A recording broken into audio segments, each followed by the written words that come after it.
Well, good evening, you lot. I need to start off tonight by saying a massive thank you and a big shout out to my brilliant friend and constant channel supporter, Ben, who you guys can't see this, but I now have an absolutely awesome tripod that all my stuff is mounted on. It makes such a difference not having to prop up all my camera stuff on a pile of books, which is what I've been doing up to press. It's on a very amateur scale, this channel. And Ben's very, very, very kindly donated a wonderful tripod to my arsenal of YouTube equipment. And it does make a difference. So thank you, mate. It's brilliant. Love it. So tonight's story is... it's not a massive, gruesome shocker. It's just an odd little story. And if you've ever lived in an assortment of older houses, when I first left my parents' house, I had bedsits in all sorts of manky old houses, and this story kind of strikes a chord with me for that very reason. So yeah, if you've lived in any assorted older houses, hopefully it's going to strike a chord with you. And if you haven't, it's a good and very strange story anyway. It's called Safe as Houses, and it's by Nyki Blatchley. And I need my reading glasses on. Grandad glasses time! In the past couple of days, I'd been to see half a dozen rooms, only to find them all gone before I arrived, so I wasn't looking too hard for faults when I finally found one going for the asking. Otherwise, I might have hesitated. It was a mid-Victorian house, incongruously standing detached between two modern shops. It fronted directly onto the pavement, the wall of dirty red brick rising sheer and uncompromising 3 stories to the steeply pitched roof with its dormer windows. These and the other small windows set into the wall seemed to glare out bad-temperedly at the world going by, and the door snarled at me as I approached. Mrs. Parker, the landlady, answered my knock, and I told her I'd come about the room that she'd advertised. "Ah," she replied, unenthusiastically. "Maybe you'll want to see it before you decide?" She surprised me. "Why, is there something wrong with the room? I'm not very particular, you know. I'm up at university and I've got to find a place that doesn't cost too much." "Up to you," she said, shrugging, and led me upstairs. The room on the first floor was rather poky and not in the best repair, but it wasn't as bad as I'd feared and seemed well worth the very low rent. "It's not bad," I said. "What's the catch? Is it haunted?" I laughed as I spoke, but Mrs. Parker hesitated before she answered, and I became aware of what I'd already felt. That the house actually did have the dismal atmosphere traditionally connected with haunted buildings. I laughed again, less self-assured.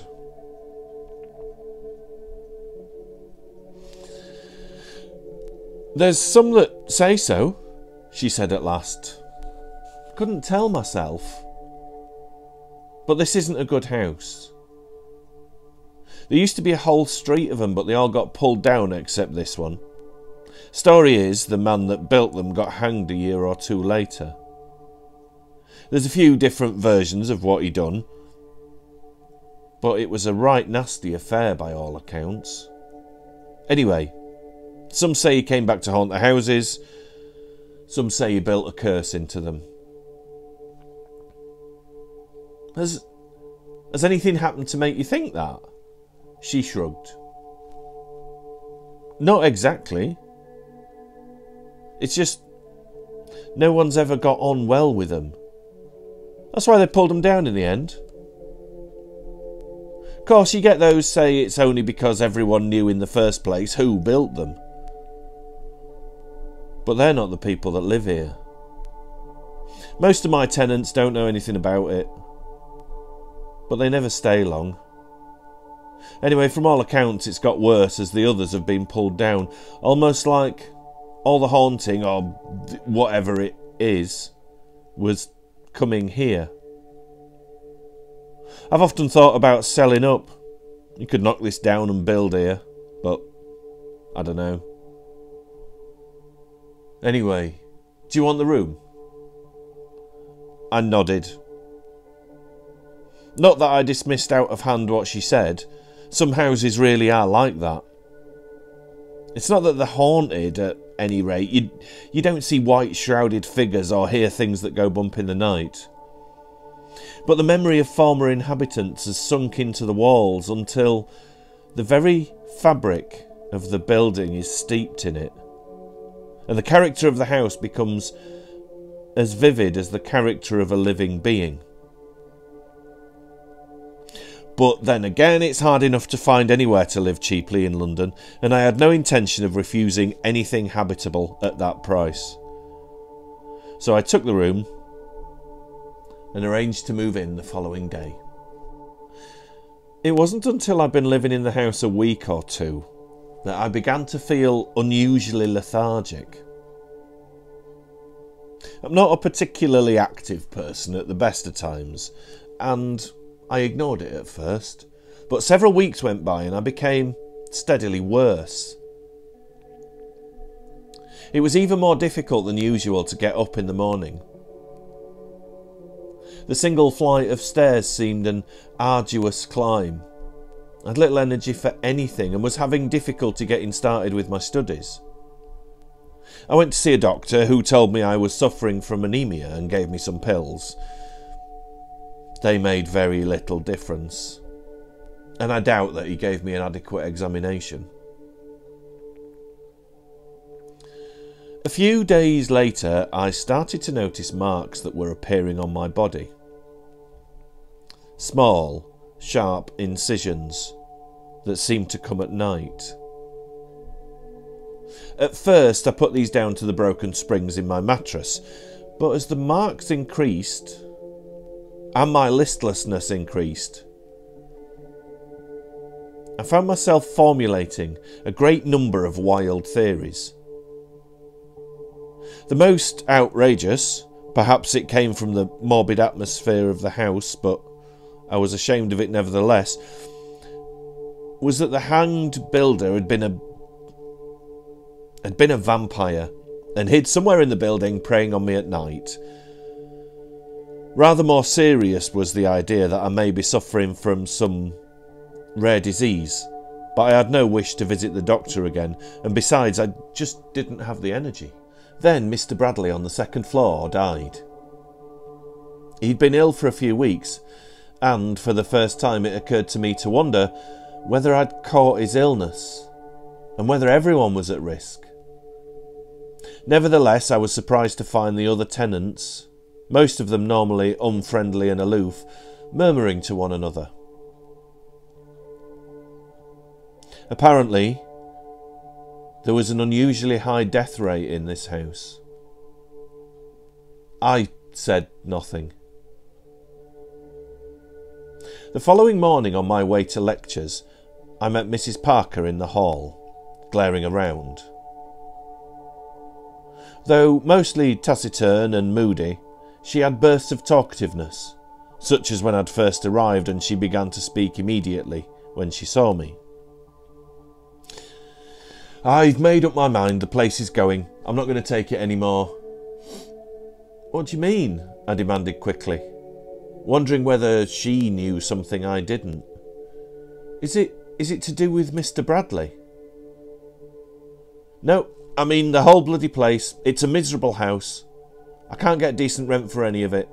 Afraid you'll have to move. I'm going tomorrow to start arranging the sale, and whoever buys it will want to pull it down and develop the land." I couldn't say I was sorry. The house was getting me down so much that I'd have left of my own accord by now, if I'd been less enervated. I was relieved to have had that decision made for me.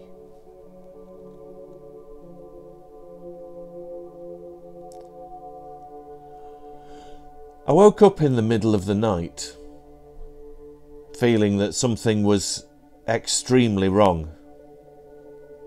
The first thing I noticed was that I felt more than commonly weak. The second was that the usually quiet building seemed filled with shouts and occasional screams. I turned the bedside lamp on, fighting against my swimming brain to make sense of the noise, and then I noticed the third thing. I'd been lying against the wall, and where it had touched me, I saw a new incision with blood oozing from it. Where I'd touched the wall, I saw a blood stain being rapidly soaked into the plaster. I think I screamed. I know I leapt out of bed, wanting to run. As soon as my bare feet touched the floor, I felt a jab, as though sharp teeth were piercing them, and, as I reeled away, I saw blood from my feet sinking into the floorboards. I fell against the wall, and immediately I was pierced again, while the sucking continued from the wounds on my feet. I realised now, dimly, that the atmosphere of the house had changed drastically, and had been different since I'd returned that evening. The malignant brooding was gone. In its place, I could feel an evil exultation and an urgency, and mixed with these, a sense of angry fear. It was almost as if the house knew what was planned for it. I don't know exactly how I reached the door. I think I simply ran, losing more blood every step. I flung the door open and scarcely felt the new wound on my hand. Having lost a great deal of blood, I was unsteady on my feet. I looked at the stairs, which seemed to go down for miles, and gulped. I could guess well enough what would happen to me if I fell and couldn't get up again. The front door was open. Evidently at least one person had already escaped, maybe more. There was now little sound from within, which could mean either of two things. I lurched to the top of the stairs and started down, forcing myself not to use the handrail. But at that moment, I heard the slap of bare feet, and the girl from one of the attic rooms, pierced all over and wearing only a thin, blood-stained nightdress, came flying down onto the landing, swaying groggily. She pushed me aside in her panic. Then, her feet flying from under her, she pitched forward and rolled down the stairs, shrieking. She finished flat out on the hall floor, and the shrieks changed to an ear-splitting scream. But her momentum had carried her almost to the door, and she managed to crawl through it before she collapsed again. As for myself, her push threw me against the banisters, and I hung there, pierced in a dozen places where I touched the woodwork. I had no more strength to stand up unaided, so, ignoring the pain, I half ran, half slid to the bottom. When I was there, I pushed myself off my support and stumbled through the front door to fall forward onto the pavement. Most of the tenants were lying as I was, too weak and exhausted even to feel frightened any longer. But one or two were missing and didn't emerge after me. Mrs. Parker sat in the road, her eyes blazing madly, shrieking imprecations at the house. It stood there silently, like a cornered beast with no escape, its open door snarling hatred for everything.